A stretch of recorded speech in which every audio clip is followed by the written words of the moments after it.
জানতে পারছি যে ডিজে ইআই ক্যামেরা লাগানো হয়েছে। সিঙ্গেল লাল বাতি জ্বলবো বা থেমে যাবো। এআই যদি সব জায়গায় চালু হয় আমাদের কাজ মনে করেন অনেকাংশে কমে যাবে। গভীর রাত, সড়কে নেই ট্রাফিক পুলিশ, তবুও কেউ ভাঙছে না নিয়ম। ট্রাফিক সিগন্যালে লাল বাতি জ্বলে ওঠার সঙ্গে সঙ্গেই থেমে যাচ্ছে গাড়ি। এ যেন অন্য এক ঢাকা। সম্প্রতি রাজধানীর বেশ কয়েকটি সড়কেই দেখা গেছে এমন চিত্র। ঢাকার ব্যস্ততম সড়কগুলোতে দিনের বেলা নিয়ম ভাঙার দৃশ্য ছিল খুবই পরিচিত।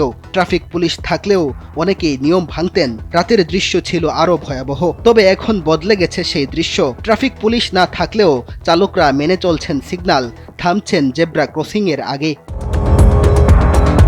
সম্প্রতি ঢাকা মেট্রোপলিটন এলাকার বেশ কিছু সড়কে বসানো হয়েছে কৃত্রিম বুদ্ধিমত্তার প্রযুক্তি তথা এআই ক্যামেরা। ট্রাফিক আইন ভঙ্গের ঘটনা ক্যামেরাগুলো স্বয়ংক্রিয়ভাবে শনাক্ত করতে পারে। সিগন্যাল অমান্য, লেন পরিবর্তন কিংবা অতিরিক্ত গতি সবকিছুই চলে আসে নজরদারিতে।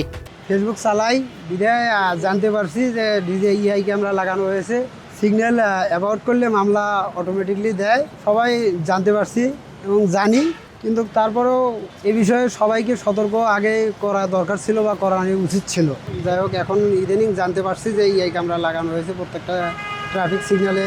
ঢাকা শহরে যারা নিয়মিত গাড়ি চালান তারা এআই ক্যামেরা স্থাপনকে ইতিবাচক হিসেবে দেখছেন। স্বয়ংক্রিয় পদ্ধতিতে ট্রাফিক পরিচালনার কারণে সড়কের জ্যাম কমে আসবে বলে আশাবাদী তারা।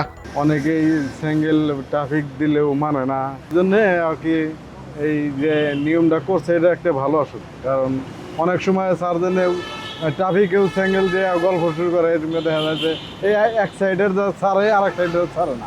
আবার দেখা যায় যে এখন নিয়ন্ত্রণে আসছে, এটা একটা ভালো কাজ। কারণ সিঙ্গেল লাল বাতি জ্বলবো বা থেমে যাবো, হলুদ প্রতিটা সিঙ্গেলে এরকম আসলে দেওয়া উচিত। ট্রাফিক নিয়ন্ত্রণের জন্য প্রযুক্তির সহায়তা নেওয়ায় ট্রাফিক পুলিশের মাঝেও স্বস্তি কাজ করছে। নিয়ম ভাঙলে স্বয়ংক্রিয় মামলা খাওয়ার ভয় থেকেও মানুষ এখন সিগন্যাল মানছে বলে মনে করছে পুলিশ। এআই যদি সব জায়গায় চালু হয় আমাদের কাজ মনে করেন অনেকাংশে কমে যাবে। আমাদের মূল কাজ আসলে মামলা করা না, মানে মানুষের ভিতরে যেন আইনের প্রতি একটা শ্রদ্ধা বা ভয়, যেটাই বলেন যে আমি এইটুকু পার হয়ে গেলে আমার মামলা হইতে পারে, আমার একটা জরিমানা হইতে পারে। যারা জানে যে এই লালবাতিতে এই অংশটা ক্রস করে গেলে আমার মামলা হবে, তারা কিন্তু ঠিকঠাক মতো দাঁড়ায় যাচ্ছে। আর যারা জানে না তারাও দেখেন, আপনি জিজ্ঞেস করে পাশে লোক দাঁড়াইছে এই দেখে সেও দাঁড়ায় যাচ্ছে। সড়কের যানজট এবং দুর্ঘটনা এড়াতে যখন এআই ক্যামেরা নতুন আশার আলো দেখাচ্ছে, তখন চিন্তার কারণ হয়ে দাঁড়িয়েছে নাম্বার প্লেটহীন গাড়ি এবং ব্যাটারি চালিত অটোরিকশা। অটোরিকশাকে রেজিস্ট্রেশনের আওতায় নিয়ে আসলে পুরোপুরি সুফল পাবে ঢাকাবাসী। মেহেদী হাসান তালহা, সময়ের আলো।